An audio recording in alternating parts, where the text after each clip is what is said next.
¿Qué errores crees tú, bajo tu experiencia y haber tratado tantas operaciones y haber empezado desde cero, qué crees que son los errores principales que hace la gente a la hora de poder empezar a invertir en inmobiliario? Por lo más base, ¿no? Lo típico de comprar un piso para alquilarlo, ¿no? Un residencial normal y corriente. El error más típico, y consideran conmigo la mayoría de brokers y de agentes del sector, es pensar en el activo como si fuera para ti. Al final, cuando tú estás comprando un inmueble, estás creando un producto. No estás comprando un piso para alquilarlo y ya está, sino que estás generando un producto que va a ir a un mercado, que tiene una demanda, que tiene unas necesidades, ¿no? Y tienes que pensar en eso, ¿no? Y la mayoría de la gente, o el gran volumen de la inversión inmobiliaria, digamos, a ese nivel, compra por yield, ¿no? Por qué retorno me va a dar por alquiler, qué IBI, qué seguros tengo, qué gastos de comunidad tengo y qué precios más o menos se mueve el mercado y lo voy a alquilar, ¿no? Y eso es relevante, pero a veces uno infravalora, digamos, lo que hay o lo que demanda ese mercado. Para poner un ejemplo, ¿no? Yo soy del Prat de Llobregat, de Barcelona, donde hay el aeropuerto. Ahí hay una demanda de alquiler brutal porque hay la población del Prat y hay mucha población que necesita residir en el Prat por el tema del aeropuerto, donde creo que trabajan más de 3.000 personas, ¿no?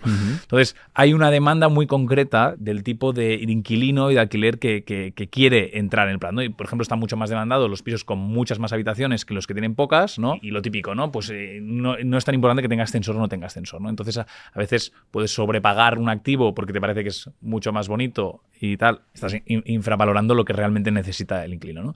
Esto, digamos, en el segmento más core, ¿no? De comprar un piso y alquilarlo. En lo que es ya el segmento del value add o del flipping o de la promoción, ¿no? De hacer un desarrollo y promover un piso o un edificio o una promoción de obra nueva. El flipping, para la gente que no lo conozca, ¿qué es el flipping también? El flipping lo habéis escuchado mucho porque se habla el flip-flop este también, ¿no? Y también en las propias televisión salen muchos programas de esto, ¿no? De comprar un piso por 200, invertir 50 en la reforma y venderlo por 300, ¿no? Que suena muy fácil y no lo es. No. Y ahí el error más común es infravalorar el CAPEX, infravalorar la obra e infravalorar el tiempo, sobre todo el tiempo, ¿no?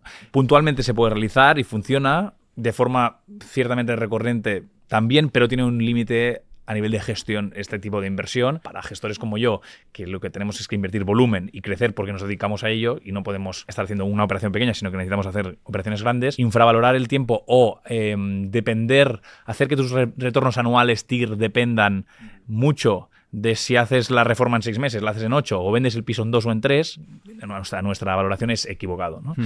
Porque nosotros entendemos la inversión inmobiliaria como una inversión a medio-largo plazo, no a corto plazo, ¿no? Para especular de una forma rápida, yo creo que hay otros mercados más adecuados y más seguros, o al menos que lo puedas hacer de forma más sostenible en el tiempo. Y más líquidos, ¿no? Y el mercado inmobiliario, a veces las cosas cambian de una calle a otra y hay cosas que afectan que no puedes controlar, como es el suministro de las ventanas, ¿no? Tú asumes que tienes unos proveedores, de repente pasa algo macro que no has tenido, que la gente que se dedica a eso no ha tenido ni en cuenta, ¿no? Y de repente el suministro de cristales, es un ejemplo, Sí. se retrasa 2 meses y resulta que se te retrasa la operación 6 meses, 5 meses y los retornos se van para abajo, ¿no? Entonces, en ese tramo de inversión un poco menos profesionalizada, ¿no? Donde hay gente que se mete en operaciones porque asume que va a hacer más de un 10% anualizado porque lo hará todo en un año y 2 meses, es uno de los grandes errores que se cometen más usualmente, ¿no? Se puede hacer y pasa, y hay mucha gente que lo consigue, pero yo creo que es complicado de forma sostenible y a gran volumen, ¿no? A gran escala. Me ha gustado mucho una cosa que has dicho, que es ver la inversión que estás creando un producto. Claro, ese producto necesita una demanda.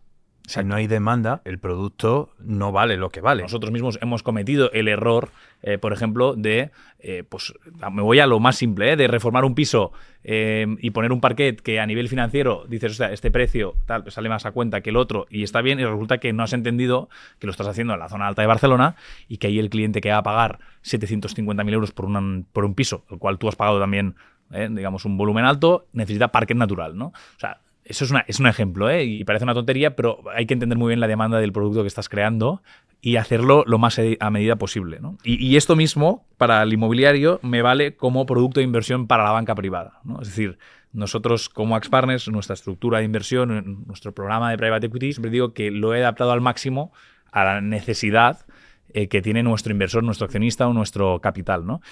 Tienes que entender muy bien la demanda que tienes y ofrecerle lo más adaptado posible, porque entonces no se vende solo, pero el match es mucho más es mucho más potente. Para la gente que empieza y que nos está viendo, ¿cuáles son los puntos básicos para que puedan llegar a hacer una buena inversión inmobiliaria? Me estoy posicionando en ese Alex que estaba ahorrando, que empezaba a hacer ciertas operaciones, que todavía no tenía un capital, o tenía un capital pero todavía muy acotado, y que todavía no estaba gestionando fuera. ¿Qué le dirías a esas personas que están en una situación como la que estabas tú en esa época? ¿Y cuáles serían los puntos que tendrían que tener en cuenta para que hacer una buena inversión inmobiliaria? Yo diría que hay 4 ejes muy básicos, o 4 pilares en la inversión inmobiliaria que se pueden escalar a cualquier nivel, ¿no? El primero, y esto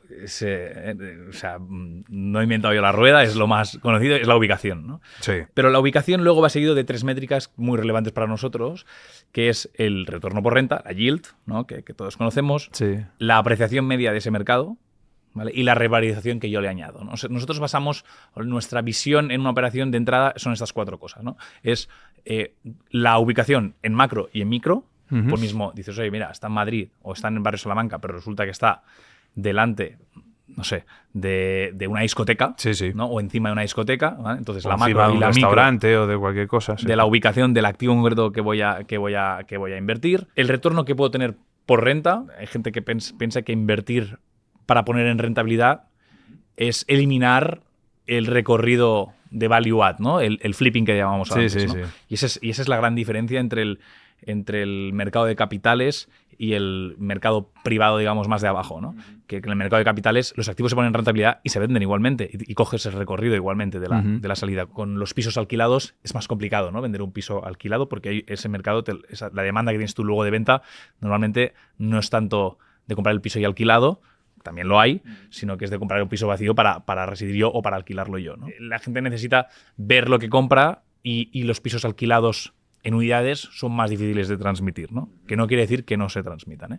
Entonces, hablábamos que uno de los pilares importantes es la rentabilidad por renta, y luego entender la revalorización, ¿no? La rentabilidad por revalorización del activo en mercado, es decir, no por el CAPEX que le añado, sino, oye, yo compro voy a simplificarlo, ¿eh? Un piso en el Paseo de Gracia de Barcelona, un residencial, y tengo que entender cuál es la revalorización media de ese mercado, muy ligado a la inflación de los últimos 20 años, ¿no? O de los últimos 5 años, para entender más el corto plazo, ¿no? Y luego la revalorización sobre CAPEX, ¿no? O el return on equity que estoy haciendo gracias al CAPEX que estoy invirtiendo, o al cambio de operador que estoy haciendo, o a la acción que le estoy haciendo en el activo, ¿no? Sí, al final como que el activo, ese producto, tú le das unas características para que ese producto le das un valor añadido, además de lo que sería el propio crecimiento de la propia zona, ¿no? En concreto. Nosotros hemos hecho varios vehículos y hemos hecho bastante inversión, y hemos hecho inversión en promoción de lujo residencial, que nos ha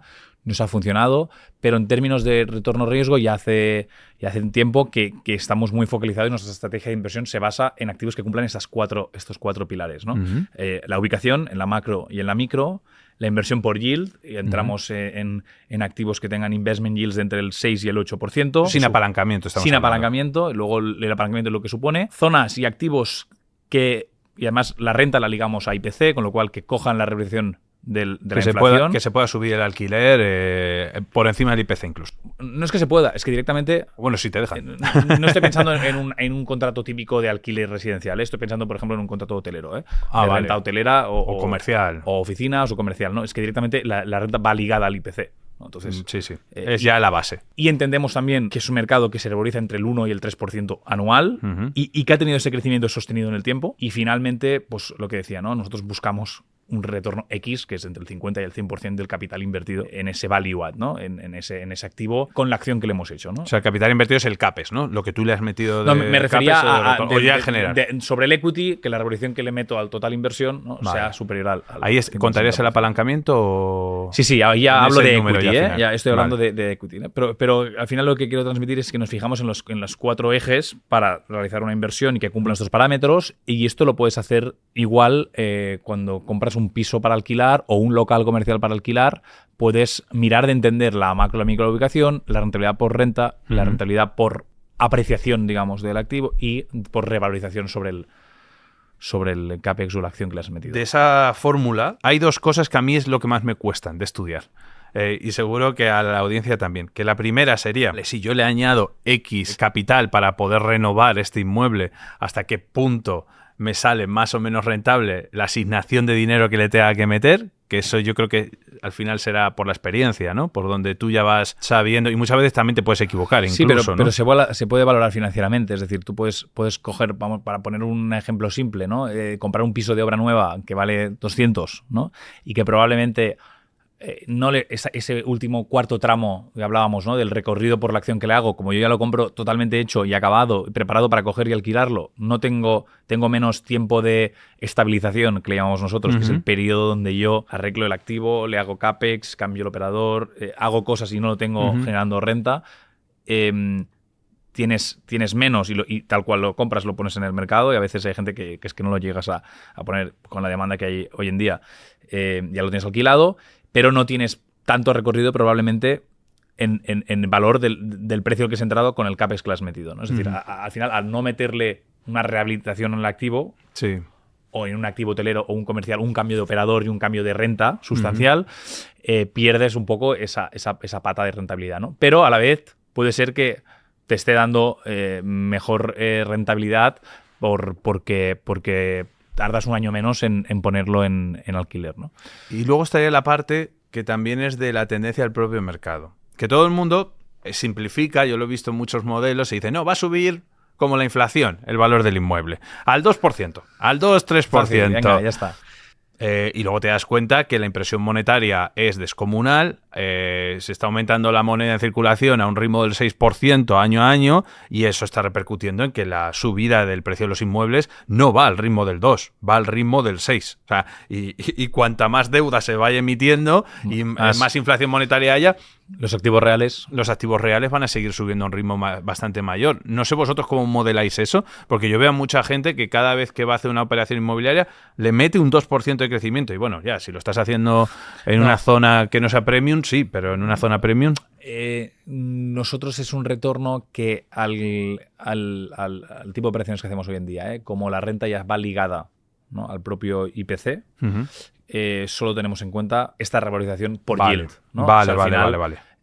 Y al final tenemos en cuenta pues, que un contrato que a 5 años, a partir del tercero, está ligado a IPC, ¿no?, y tiene un escalado, pues entendemos que esa revalorización de la renta, que va ligada a la inflación, ya es la revalorización también que tienes del precio del activo, ¿no? Entonces, lo ligamos directamente al IPC, porque lo tenemos directamente ligado al IPC, realmente es así, ¿no? Pero bueno, es verdad que lo que diríamos la inversión más común, ¿no?, de comprar un piso y alquilarlo, también la tienes ligada, pero está capada. Entonces es lo más difícil de medir, ¿no? Porque es como todo. Un activo vale lo que alguien está dispuesto a pagarlo. Entonces, yo compré un piso hace 50 años por 20.000 euros. ¿Y qué vale hoy? ¿Cuánto se me ha revalorizado? Pues lo que te vaya a pagar el mercado. Entonces, tú sobre el Excel puedes estar haciendo el numerito que quieras, pero no sabes realmente lo que se está revalorizando hasta que lo tienes que vender, a no ser que tengas la renta ligada al IPC, que entonces lo que tienes que asumir es que simplemente pues ya estás cogiendo esa parte de la valorización dentro del retorno por renta, ¿no?